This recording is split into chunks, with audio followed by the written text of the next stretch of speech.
Salom, qadrli obunachilar.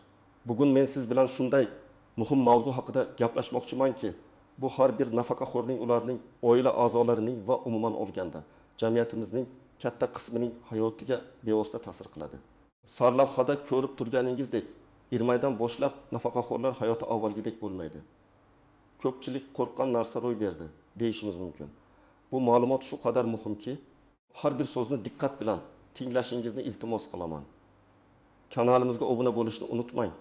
Videoga like bosing va do'stlaringiz bilan baham ko'ring. Chunki bu ma'lumot kimningdir katta muammosini hal qilishi mumkin. Bu videoda har bir savolingizga batafsil javob topishingizni kafolatlayman. Xo'sh, avval qanday edi? An'anaviy tizimda nafaqaxo'rlar o'z nafaqalarini olishda bir necha tanlovga ega edilar. Ko'pchilik keksa avlod vakillari uchun eng qulay usul pochta orqali naqd pulda olish edi. Bu usul ko'p yillar davomida ishlatilib kelingan va katta yoshdagi odamlar orasida juda ommabop edi. Chunki bu ularga qo'shimcha qiyinchiliklarsiz o'rgangan tartibda pul olish imkoniyatini berardi. Shuningdek, ba'zi nafaqaxo'rlar bank kartalariga o'tkazishni afzal ko'rishardi. Ayniqsa shahar joylarida yashovchilar yoki nisbatan yoshroq nafaqaxo'rlar uchun bu qulay edi. Ular bankomatlar yoki post terminallar orqali o'z pullaridan foydalanishlari mumkin edi. Shu bilan birga bank kartasini ishlatishni bilmaydigan yoki banklarga borishga qiynaladiganlar uchun naqd pulda yetkazib berish xizmati juda muhim edi. Jarayon tushunarli va an'anaviy edi. Har bir kishi o'zining doimiy joyiga, ya'ni pochta bo'limiga yoki bankka borib pulini olishi mumkin edi. Ba'zi ijtimoiy imtiyozlar, masalan, kommunal to'lovlar uchun subsidiyalar, uy-joy kommunal xizmatlar uchun kompensatsiyalar yoki tibbiy xizmatlar uchun qo'shimcha to'lovlar odatda avtomatik tarzda qo'shimcha qog'ozbozliksiz yoki juda kam hujjat talabi bilan berilardi. Bu tizim bir qator afzalliklarga ega edi. Oddiylik, tushunarlilik va keksa avlod uchun psixologik qulaylik. Ammo shuning bilan birga uning o'z kamchiliklari ham yo'q emasdi. Jumladan, pulni yetkazib berishda logistik muammolar, navbatlar, ba'zi hollarda pul yo'qotish yoki o'g'irlik xavfi va xavfsizlik masalalari. Ayniqsa naqd pulni uyga eltib berishda ba'zi noqulayliklar kuzatilib turardi. Endi vaziyat tubdan o'zgardi. 20 oydan boshlab nafaqaxo'rlarga pul to'lash va ularning ijtimoiy himoyasini ta'minlash tizimida bir qator jiddiy o'zgarishlar amalga oshirilmoqda. Bu o'zgarishlar nafaqaxo'rlar hayotiga chuqur ta'sir ko'rsatadi va shuning uchun har bir kishi ularni tushunishi muhim. Asosiy o'zgarishlardan biri shuki, nafaqa olish tartibi yanada raqamlashtirilmoqda va ba'zi nafaqa turlari uchun yangi shartlar joriy etilmoqda. Hukumatning maqsadi jarayonlarni yanada shaffof, tezkor va samarali qilish, xususan ijtimoiy nafaqalarni aynan muhtojlarga yetkazish tizimini takomillashtirish. Biroq bu bir tomondan jarayonlarni soddalashtirishga qaratilgan bo'lsa, ikkinchi tomondan ba'zi qoidalarni bilmagan yoki ularga rioya qilmagan nafaqaxo'rlar uchun jiddiy muammolarni keltirib chiqarishi mumkin. Ko'pchilikning qo'rqqan narsasi aynan shu yangi tartibga moslashishdagi qiyinchiliklar. Nafaqaning to'xtatilishidan qo'rqish yoki qandaydir imtiyozlardan mahrum bo'lish xavfi. Bu xavotirlar bejiz emas, chunki har qanday yangi tizimga o'tish dastlab muayyan noqulayliklarni keltirib chiqaradi. Keling, endi o'zgarishlarning asosiy jihatlarini batafsil ko'rib chiqaylik. Kim uchun bu o'zgarishlar muhim? Kim xavotir olish kerak va kim xavotir olmasa ham bo'ladi? Bu savollarga aniq javob berish juda muhim. Birinchi muhim o'zgarish bu nafaqa to'lovlarini raqamlashtirish. Endi nafaqa olishda bank kartalaridan foydalanish majburiy tus olmoqda. Bu degani, ilgari pochta bo'limi orqali naqd pulda nafaqa olgan ko'plab nafaqaxo'rlar uchun endi bank kartasi ochish va undan foydalanishni o'rganish zarur bo'ladi.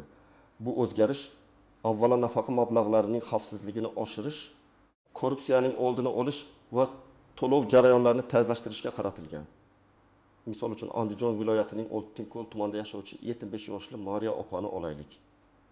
Mariya opa butun umri davomida har oy o'z nafaqasini mahalliy pochta bo'limidan naqd pulda olardi. Chunki u bank kartasidan foydalanishga ishonmasdi va uni murakkab deb hisoblardi. U hech qachon bank kartasidan foydalanmagan va bankomatlar unga murakkab qurilmalardek tuyuladi. Ularni tushunish qiyin deb o'ylaydi. Endi unga bank kartasi ochish va uning PIN kodini eslab qolish, bankomatdan pul yechish yoki do'konda kartadan foydalanishni o'rganish vazifasi yuklatiladi. Agar u buni o'rganmasa va o'ziga mos bank kartasini rasmiylashtirmasa, nafaqasini olishda juda katta qiyinchiliklarga duch kelishi mumkin. hatto nafaqa to'lovi bir muddat to'xtatilishi ham mumkin. Davlat organlari bergan ma'lumotlarga ko'ra, ilgari naqd pulda to'lanadigan nafaqalarning qariyb 30% endi faqatgina bank kartalari orqali amalga oshirilishi shart qilib belgilandi. Bu juda katta ko'rsatkich va minglab nafaqaxo'rlarga bevosita ta'sir qiladi. Ayniqsa qishloq joylarda yashovchi, texnologiyalardan uzoq bo'lgan keksalarga. Agar Mariya opa kabi nafaqaxo'rlar bu yangilikka tayyor bo'lmasa, nafaqa to'lovlari ularga yetib bormasligi xavfi mavjud. Ikkinchi muhim o'zgarish bu qo'shimcha imtiyozlar va ijtimoiy nafaqalarni olish tartibidagi yangiliklar. Ba'zi ijtimoiy yordam turlari, masalan, kommunal to'lovlar uchun subsidiyalar, qishloq joylarda uy-joy uchun kompensatsiyalar yoki tibbiy xizmatlar uchun qo'shimcha to'lovlar endi avtomatik tarzda berilmaydi. Buning o'rniga ularni olish uchun nafaqaxo'rlar muntazam ravishda qayta ariza berishlari va o'z daromadlari hamda yashash sharoitlari to'g'risidagi ma'lumotlarni tasdiqlovchi hujjatlarni taqdim etishlari shart bo'ladi. Bu o'zgarishning asosiy maqsadi ijtimoiy yordamni aniq maqsadli yo'naltirish, ya'ni chinakam muhtoj oilalarni aniqlash va mablag'larni ularga yo'naltirish, shuningdek shaffoflikni oshirishdir. Misol uchun, Buxoro shahrida yashovchi Sattabin yoshli Ahmad aka uzoq yillardan beri kommunal to'lovlar uchun maxsus subsidiya olardi. Bu subsidiya unga uy-joy kommunal xizmatlari uchun har oy to'lanadigan summaning bir qismini qoplashga yordam berardi. Bu uning kamtar nafaqasi uchun katta yordam edi. Yangi qoidalar bo'yicha endi bu subsidiya uchun har 6 oyda bir marta daromadlarini tasdiqlovchi hujjatlarni, masalan, ishlamaydiganlik to'g'risidagi ma'lumotnomani, oila a'zolarining daromadlari haqidagi ma'lumotlarni va yashash joyi to'g'risidagi ma'lumotnomani taqdim etishi shart. Agar uning farzandlari yordam bermasa yoki Ahmad aka bu hujjatlarni o'zi yig'ishga qiynalsa, u bu muhim imtiyozdan mahrum bo'lishi mumkin. Bu holat uning budjetiga sezilarli darajada ta'sir qiladi va uning moddiy ahvolini yomonlashtirishi mumkin. Hukumat ma'lumotlariga ko'ra, davlat budjetidan ajratilayotgan ijtimoiy nafaqalarning 15%gacha bo'lgan qismi yangi mezonlar asosida qayta ko'rib chiqilishi kutilmoqda. Bu esa nafaqaxo'rlarning ijtimoiy himoyasida jiddiy o'zgarishlarni anglatadi va ulardan faol ishtirok etishni talab qiladi. Uchinchi jihat, bu ishlayotgan nafaqaxo'rlar uchun yangi qoidalar. Ko'pchilik nafaqaxo'rlar, ayniqsa yaxshi sog'liqqa ega bo'lganlar, o'zining faol hayot tarzini saqlab qolish yoki oilasiga moddiy yordam berish maqsadida nafaqada bo'lsa ham ishlashni davom ettirishadi. Ilgari ko'p hollarda ular ham nafaqa, ham ish haqi olishardi. Bu ularning umumiy daromadini oshirardi. Endi yangi qonun hujjatlariga ko'ra, agar nafaqaxo'rning rasmiy daromadi ma'lum bir summadan oshsa, uning nafaqasining bir qismi qayta hisoblanishi yoki hatto to'xtatilishi mumkin. Bu qoida ortiqcha daromadga ega bo'lgan nafaqaxo'rlarga nisbatan adolatliroq taqsimotni ta'minlashga qaratilgan. Misol uchun, Toshkent shahrida yashovchi 65 yoshli Dilfuza opa maktabda kutubxonachi bo'lib ishlaydi.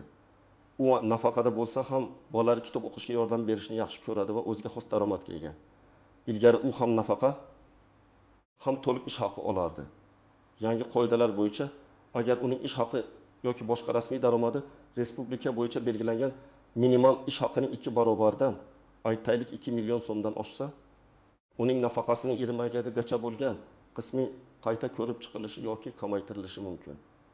Bu Dilfuza opa kabi faol nafaqaxo'rlar uchun jiddiy moliyaviy yo'qotishlarga olib kelishi mumkin va ularni qo'shimcha ishlardan voz kechishga majbur qilishi mumkin. Bu o'zgarishning asosiy maqsadi ijtimoiy yordamni chinakam muhtojlarga yo'naltirish va budjet mablag'laridan oqilona foydalanish, ya'ni umumiy nafaqa tizimining barqarorligini ta'minlashdir. Kim xavotirlanishi kerak va kim xavotirlanmasa ham bo'ladi?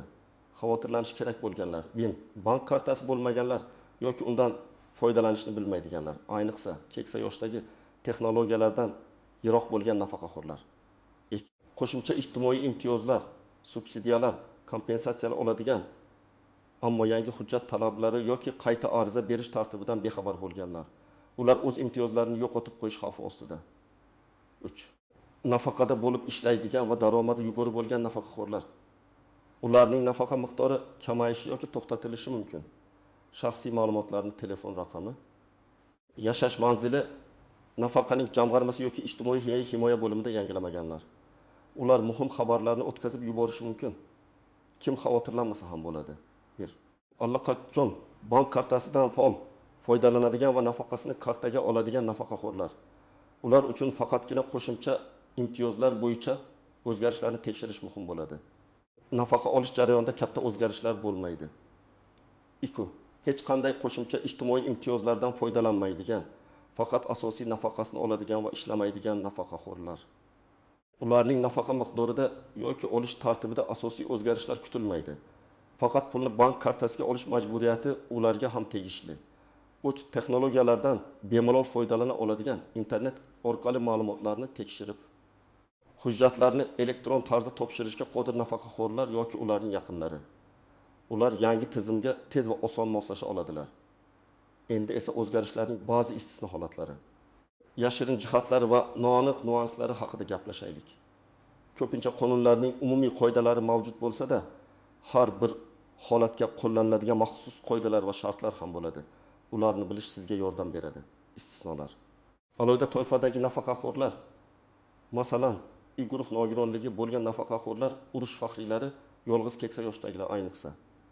Takammun yoshdan oshganlar yoki og'ir kasalliklarga chalinganlar uchun ba'zi yangi raqamli talablardan ozodlik berilishi yoki ular uchun soddalashtirilgan tartiblar joriy etilishi mumkin. Bu shuni anglatadiki, ularga bank kartasini ochishda, undan foydalanishni o'rganishda yoki hujjatlarni to'plashda maxsus yordam ko'rsatiladi. Ayrim hollarda ularga nafaqa uyga yetkazib berish xizmati saqlanib qolishi ham mumkin, lekin bu haqda alohida so'rab aniqlash kerak. Hukumat ijtimoiy himoyaga muhtoj qatlamlarni e'tiborsiz qoldirmaslikka harakat qilmoqda. 2. Chet hududlardagi nafaqaxo'rlar. Ba'zi chekka qishloq joylarda yoki aholi punktlarda internet infratuzilmasi hali yetarli darajada rivojlanmagan bo'lishi mumkin. Bunday hududlarda yangi raqamli to'lov tizimiga to'liq o'tish biroz kechiktirilishi yoki muqobil. An'anaviy usullar vaqtincha saqlanib qolishi mumkin. Ammo bu holat ham vaqtincha ekanligini yodda tutish kerak. Chunki davlat bosqichma-bosqich butun respublikani raqamlashtirishga intilmoqda. Bunday hududlarda nafaqa olish tartibi bo'yicha mahalliy hokimiyat organlari va mahalla fuqarolar yig'inlari orqali aniq ma'lumot olish mumkin. Allaqachon bank kartasidan foydalanuvchilar. Agar siz allaqachon nafaqangizni bank kartasiga olayotgan bo'lsangiz, siz uchun nafaqani olish tartibida jiddiy o'zgarish bo'lmaydi. Faqatgina qo'shimcha ijtimoiy imtiyozlar uchun yangi ariza berish yoki hujjatlarni yangilash talablari sizga ham tegishli bo'lishi mumkin. Shuning uchun bu qismga alohida e'tibor qaratishingiz lozim. Yashirin jihatlar va noaniq nuanslar. 1. Firibgarlik xavfi.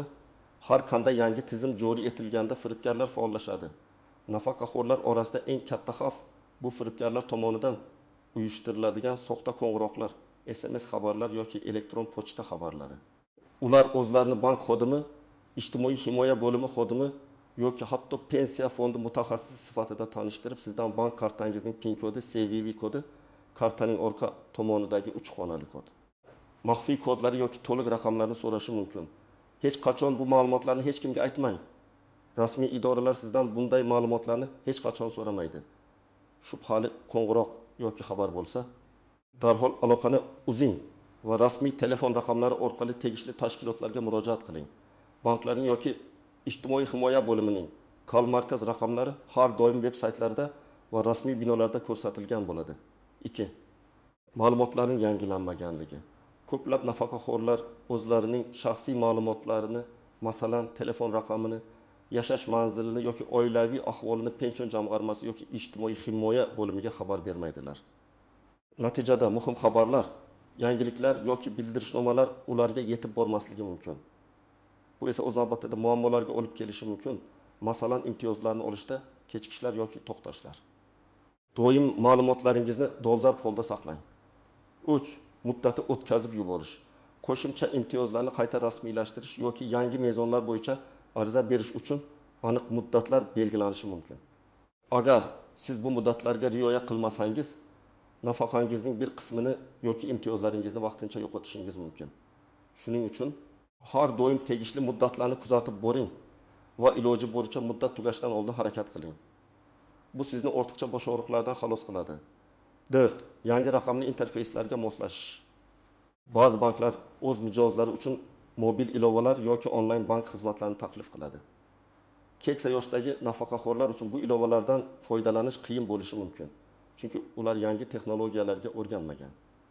Ammo bu ilovalar nafaqa holatini tekshirish, kommunal to'lovlarni amalga oshirish va boshqa bank operatsiyalarini uydan chiqmasdan bajarish imkonini beradi. Yoshroq oila a'zolarining yordami bu jarayonda juda muhim.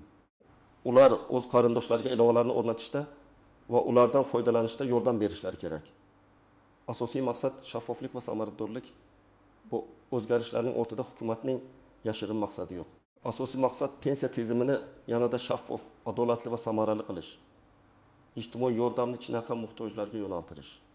Budjet mablag'laridan oqilona foydalanish va byurokratik to'siqlarni kamaytirish orqali xizmat ko'rsatish sifatini oshirish ko'zda tutilgan. Ba'zi nafaqaxo'rlar uchun bu dastlab noqulaylik tug'dirishi mumkin bo'lsa-da, uzoq muddatda tizimni yaxshilashga xizmat qiladi. Raqamlashtirishning afzalliklari asta-sekin namoyon bo'ladi. Mahalliy ijtimoiy xizmatlarning roli, mahalliy ijtimoiy himoya markazlari, mahalla qo'mitalari va pension jamg'armasining hududiy bo'limlari ushbu o'zgarishlarni tushuntirish va nafaqaxo'rlarga yordam berishda muhim rol o'ynaydi. Ularning imkoniyatlari cheklangan bo'lsa-da, ular asosiy ma'lumot manbai va yordam nuqtasi bo'lib xizmat qiladi. Shuning uchun ular bilan aloqada bo'lish muhim. Ulardan maslahat olishdan yoki yordam so'rashdan tortinmang. Oilaviy mas'uliyat. Yangi qoidalar bilvosita oila a'zolarining keksa qarindoshlariga g'amxo'rlik qilish va ularga yordam berish mas'uliyatini oshiradi. Texnologik o'zgarishlarga moslashishda keksa kishilarning yaqinlari, farzandlari, nabiralari, qo'ni-qo'shnilari katta yordam berishi mumkin va berishlari kerak. Ularning yordamisiz ko'plab keksa avlod vakillariga yangi tizimga moslashish juda qiyin bo'ladi. Xulosa qilib aytganda, bu o'zgarishlar faqatgina bir tomonlama cheklovlar emas, balki to'g'ri ma'lumotga ega bo'lganlar uchun yangi imkoniyatlar ham ochadi. Masalan, bank kartasi orqali nafaqa oladiganlar endi navbat kutmasdan istalgan vaqtda pul yechib olishlari, onlayn xizmatlar orqali kommunal to'lovlar, telefon to'lovlari va boshqa to'lovlarni amalga oshirishlari va hatto nafaqa hisobidagi qoldiqni masofadan turib tekshirishlari mumkin. Bu vaqtni tejash va qulaylik yaratish nuqtai nazaridan ancha afzal. Bundan tashqari mablag'larning xavfsizligi ham oshadi. Chunki katta miqdordagi naqd pulni olib yurishning hojati qolmaydi. Endi esa eng muhim qism sizning harakatlaringiz. Bu o'zgarishlar sizga salbiy ta'sir ko'rsatmasligi uchun nimalar qilishingiz kerak? Qanday qadamlar qo'yishingiz lozim? Har bir qadam aniq va tushunarli bo'lishi kerak. Yur. Bank kartasi oching va undan foydalanishni o'rganing. Agar sizda hali bank kartasi bo'lmasa yoki nafaqangizni hali ham naqd pulda olayotgan bo'lsangiz, darhol har qanday tijorat bankiga murojaat qiling. Xalq banki, Agrobank, Kapital bank kabi banklar nafaqaxo'rlar uchun qulay shartlarda kartalar taklif qiladi. Pasportingiz va nafaqa guvohnomangiz bilan bankka boring. Bank xodimlaridan sizga eng qulay va tushunarli kartani tavsiya etishlarini so'rang. Masalan, oddiygina oylik xizmat haqi kam bo'lgan debet karta. Kartani olgach, bank xodimlaridan uni qanday ishlatishni, PIN kodni kiritishni, bankomatdan pul yechishni, balansni tekshirishni amaliy tarzda ko'rsatib berishlarini so'rang. Imkon bo'lsa, bankning SMS xabarnoma xizmatiga ulanishni so'rang. Bu har bir pul tushumi yoki yechib olinishidan sizga xabar beradi. Bu esa xavfsizlikni oshiradi. 2. Qo'shimcha imtiyozlaringizni tekshiring va qayta rasmiylashtiring. Agar siz kommunal to'lovlar uchun subsidiya, uy-joy kompensatsiyasi, tibbiy xizmatlar uchun qo'shimcha to'lovlar yoki boshqa shu kabi ijtimoiy yordamlarni olayotgan bo'lsangiz, darhol yashash joyingizdagi ijtimoiy himoya bo'limi, ilgari pensiya jamg'armasi bo'limi deb atalganga murojaat qiling. Yangi talablar va qayta ariza berish muddatlari haqida ma'lumot oling. Sizdan qanday hujjatlar talab qilinishini aniqlab oling va ularni o'z vaqtida taqdim eting. Masalan, agar siz kommunal to'lovlar uchun subsidiyani qayta rasmiylashtirmoqchi bo'lsangiz, oilangizning oxirgi 6 oylik daromadlari haqidagi ma'lumotnomani, agar siz yoki oila a'zolaringiz ishlasa, yashash joyingizdan ma'lumotnomani va shaxsingizni tasdiqlovchi hujjat, pasport nusxasini tayyorlashingiz kerak bo'ladi. Bu hujjatlarni to'plashda oila a'zolaringizdan yordam so'rang. Chunki ba'zi ma'lumotnomalarni olish biroz vaqt talab qilishi mumkin. 3. Shaxsiy ma'lumotlaringizni yangilang. Telefon raqamingiz, yashash manzilingiz yoki oilaviy ahvolingiz o'zgargan bo'lsa, bu haqda zudlik bilan pension jamg'armasiga yoki ijtimoiy himoya bo'limiga xabar bering. Bu sizga muhim yangiliklar va bildirishnomalarni o'z vaqtida olish imkonini beradi. Shuningdek, nafaqa to'lovlarida tushunmovchiliklar yuzaga kelishining oldini oladi. D. Firibgarlikdan ehtiyot bo'ling. Yuqorida aytib o'tganimdek, hech qachon bank kartangizning PIN kodi, CVV kodi, maxfiy kodlar yoki to'liq raqamlarni hech kimga, hatto o'zini bank yoki hukumat xodimi deb tanishtirsa ham aytmang. Shubhali qo'ng'iroqlar yoki xabarlar bo'lsa, rasmiy aloqa markazlariga murojaat qiling. Bankning yoki pension jamg'armasining rasmiy telefon raqamlari har doim ularning veb saytlarida yoki binolarda ko'rsatilgan bo'ladi. O'zingiz shaxsan tekshirmaguningizcha hech qanday ma'lumotga ishonmang. 5. Yordam so'rashdan tortinmang. Agar sizda biror narsa tushunarsiz bo'lsa yoki biron bir bosqichda yordam kerak bo'lsa, yashash joyingizdagi mahalla qo'mitasiga, ijtimoiy himoya markazlariga, o'z farzandlaringizga, nabiralaringizga yoki ishonchli qo'shnilaringizga murojaat qiling. Davlat organlari ham nafaqa qahorlarga yangi tizimga moslashishda yordam berish uchun maslahat markazlarini tashkil etishni rejalashtirmoqda. Ularning xizmatlaridan foydalaning. 6. Ishlayotgan nafaqaxo'rlar uchun. Agar siz nafaqada bo'lib ishlayotgan bo'lsangiz, o'z daromadingizning nafaqangizga ta'siri haqida batafsil ma'lumot olish uchun pension jamg'armasiga yoki ijtimoiy himoya bo'limiga murojaat qiling. Bu yerda sizga daromadlaringizni qanday deklaratsiya qilish kerakligi va qanday o'zgarishlar kutilayotgani haqida aniq ko'rsatmalar beriladi. Bu nafaqangizda kutilmagan qisqarishlar bo'lishining oldini oladi. Aziz do'stlar, shunday qilib Irmaydan boshlab nafaqaxo'rlar hayotida jiddiy o'zgarishlar kutilmoqda. Bu o'zgarishlardan qo'rqish emas, balki ularni to'g'ri tushunish va unga moslashish muhim. O'z vaqtida amalga oshirilgan kichik harakatlar kelajakdagi katta muammolarning oldini olishga yordam beradi. Unutmangki, har qanday tizim takomillashtirishga qaratilgan va bizning vazifamiz unga moslashib, undan unumli foydalanish. O'z fikrlaringizni izohlarda yozib qoldiring. Siz bu o'zgarishlar haqida nimalarni bilasiz? Sizningcha bu o'zgarishlar ijobiy yoki salbiy oqibatlarga olib keladimi? Qo'shimcha savollaringiz bo'lsa, ularni ham izohlarda yozing. Men ularga javob berishga harakat qilaman. Videoga like bosing, kanalimizga obuna bo'ling va eng muhimi, bu ma'lumotni nafaqaxo'r qarindoshlaringiz va do'stlaringiz bilan baham ko'ring. Zero. Bilimsizlik har qanday muammoning eng katta dushmanidir. E'tiboringiz uchun rahmat, salomat bo'ling.